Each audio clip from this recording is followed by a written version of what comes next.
All the staff avoided the rude billionaire CEO until the new waitress stood her ground. The five-star restaurant was buzzing with quiet tension.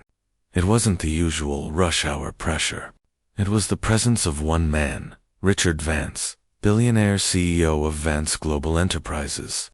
He was known for being cold, arrogant, and impossible to please. Whenever he came in, staff members scattered, whispering excuses to avoid serving him. Plates had been sent back for being a degree too cold. Glasses rejected for not being polished to his impossible standards. Tonight was no different until Emily, the newest waitress, stepped onto the floor. She had only been working there for 3 weeks, fresh out of college, determined to pay her student loans, and carrying the confidence of someone who didn't yet know fear in the service industry. She noticed the way everyone avoided his table. "Why isn't anyone helping him?" she asked quietly. The head waiter shook his head. "That man eats people alive. Just stay clear, rookie." But Emily squared her shoulders and walked right to his table.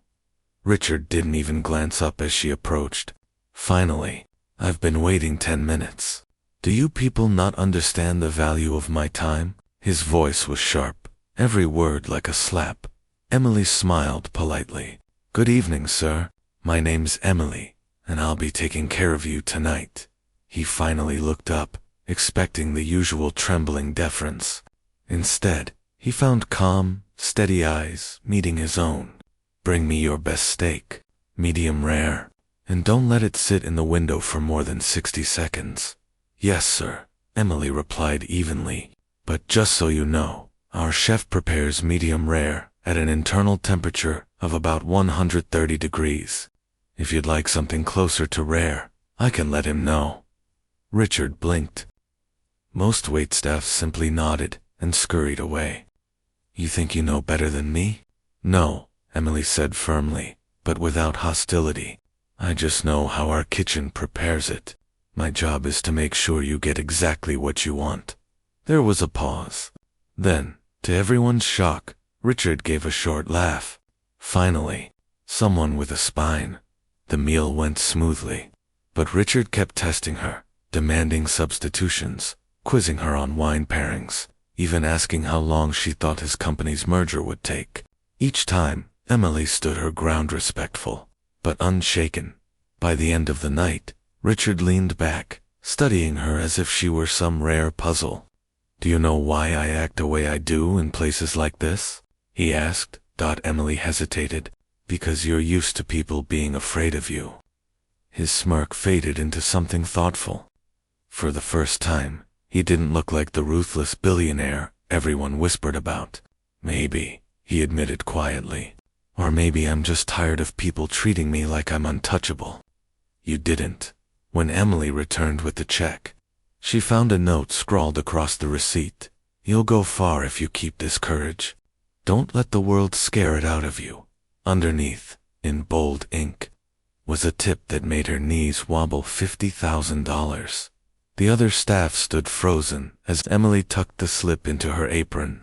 For the first time in years, Richard Vance left the restaurant smiling, and everyone knew it wasn't the foodie, was the new waitress who had finally stood her ground. The Regal Crown, an upscale restaurant in downtown Chicago, had a glittering reputation. Its crystal chandeliers bathed the dining hall in golden light, its mahogany tables gleamed, and its menu was a parade of delicacies meant for the city's elite.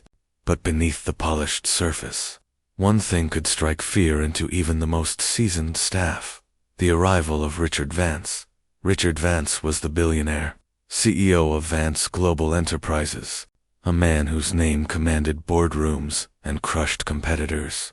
In the restaurant, however, his reputation wasn't for power, it was for cruelty. He was infamous for belittling servers, sending back dishes with sneering disdain, and demanding impossible standards no human could meet. So when the Mahdi's saw Richard's name on the reservation list that evening, his heart sank. "He's back," he whispered to the head waiter. "Great. Another night of walking on eggshells," groaned one of the veteran servers, already inventing reasons to stay far from his table. But tonight, there was someone new on the floor. Emily Carter, 23, had only been working at the Regal Crown for 3 weeks. She wasn't from money, wasn't polished like the career servers, but she had grit, fresh out of college, drowning in student debt, and balancing 2 jobs. She had learned how to stand her ground in life even when it wasn't easy. When she saw the way her coworkers scattered, she frowned. What's going on? Why is everyone avoiding table 12? The head waiter leaned close. That's Richard Vance. He's a nightmare. Trust me, rookie. You don't want to get on his radar. Let me handle it.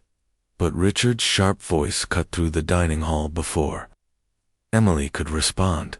Is anyone going to serve me tonight? He barked, his gold watch catching the light as he tapped the table. Or are you all too busy polishing glasses to remember how a restaurant works? The Mater D froze. The head waiter turned pale, but Emily straightened her apron, squared her shoulders, and walked calmly to his table. Good evening, sir, she said with a steady voice. My name's Emily, and I'll be taking care of you tonight. Richard glanced up, clearly expecting someone nervous. Instead, he found calm brown eyes meeting his own. He smirked. Brave, aren't you? Or just new? Both, maybe, Emily replied evenly. For a moment, the table seemed to hold its breath. Then Richard gave a short laugh. Fine, let's see if you're as good as you sound. Bring me your best steak, medium rare, and don't let it sit under a heat lamp for even a second. Got it? Emily smiled politely. Yes, sir. Just so you know, our chef prepares medium rare at about 130 degrees inside. If you'd like something a little rarer, I'll make sure he knows. The billionaire leaned back, eyes narrowing. You're telling me how steak works? No, sir. I'm telling you how our kitchen works, Emily replied, firm but respectful. My job is to make sure you get exactly what you want. For the first time that night, Richard Vance didn't look angry. He looked surprised. While the order went through, Richard kept testing her. What wine pairs with Wag? He asked suddenly. Depends on the preparation, Emily replied. But our sommelier usually recommends a Cabernet, with the marbling in that cut. Would you like me to bring a bottle for you to approve? He raised an eyebrow. Most waitresses would have just guessed. You know your stuff. I learn fast, Emily said, her hands folded neatly. Later, he tried again. Tell me, Emily, how long do you think my merger with Axiom will take? She blinked. I couldn't possibly say, sir. I don't know much about corporate mergers, but I do know our cheesecake takes 20 minutes if you want it fresh baked. Would you like one ordered now or after your entree? Richard let out a low laugh, startling nearby diners. You're not afraid of me, are you? Emily's expression didn't waver. With respects, sir, why should I be? That silence was louder than the clinking of all the glasses in the room. By dessert, Richard was no longer barking orders. He was watching her, studying her with the curiosity of a man used to absolute control, only to find someone who wouldn't bend. When the check arrived, Emily placed it gently on the table. Richard pulled out a sleek pen, scribbled something across the bill, and slid it back. Emily picked it up, her eyes widening at the note. Courage is rare. Don't lose it.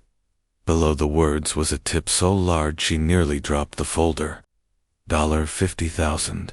When Richard stood, he didn't storm out as he usually did. He nodded once at Emily, almost respectfully, and left with a faint smile, the first anyone on staff had ever seen. The entire restaurant froze, stunned. The Mater D turned to Emily, whispering, "What did you do?" Emily tucked the slip into her apron with trembling hands. "I just did my job." But in her heart, she knew it was more than that. For once, someone had looked Richard Vance in the eye and refused to flinch, and it had changed everything.